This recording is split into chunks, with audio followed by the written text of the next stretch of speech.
Oh, my name's Franklin Ascarrunz. I'm the president of SpectraDynamics, a company located in Louisville, Colorado.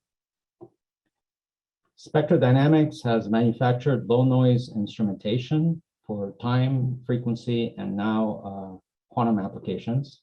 We've been doing this for the past 27 years.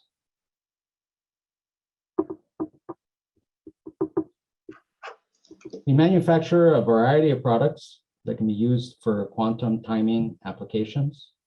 We offer a cold rubidium atomic clock. We have a variety of high-speed pulse and clock distribution amplifiers. And some of our RF frequency distribution amplifiers work up to 1 gigahertz in frequency. We also offer microsteppers that have femtosecond time resolution for reference signals of 5, 10, and 100 megahertz. Our line of specialty microwave synthesizers may be used in atomic clock and quantum sensor applications. We have several of these synthesizers running in cold atomic fountain frequency standards around the globe. For the folks working on optical clocks, we have developed optical pulse to RF converters for an assortment of repetition rates.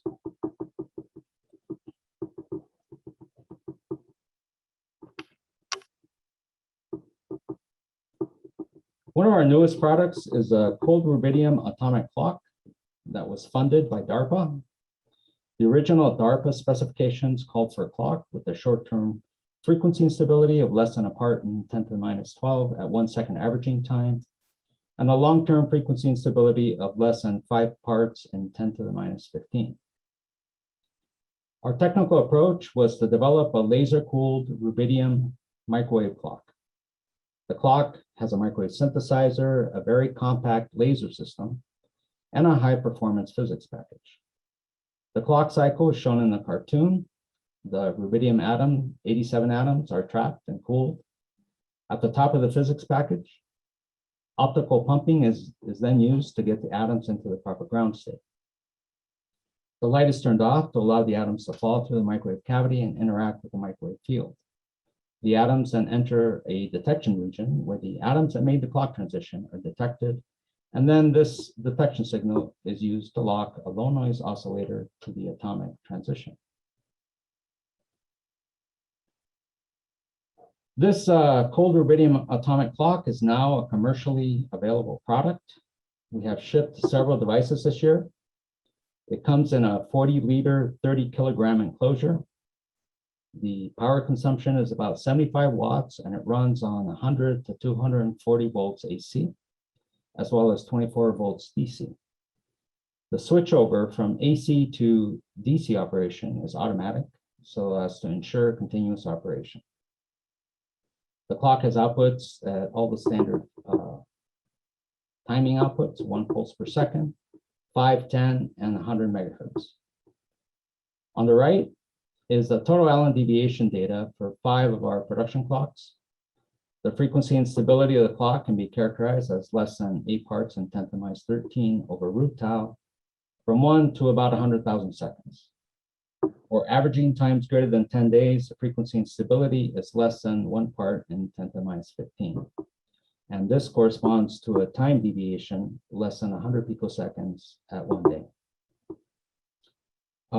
Over a period of 30 days, the clock has no long-term drift. We're still evaluating longer averaging times.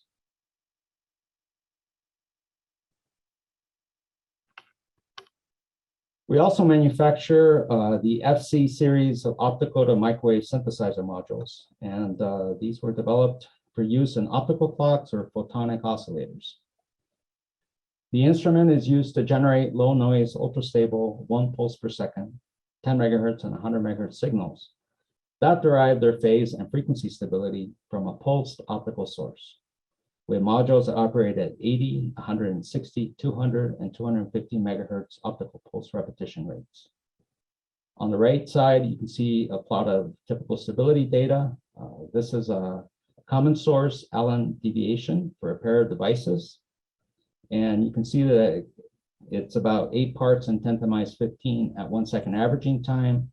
And then the ADEP at 1,000 seconds is less than 5 parts in 10 to the minus 17.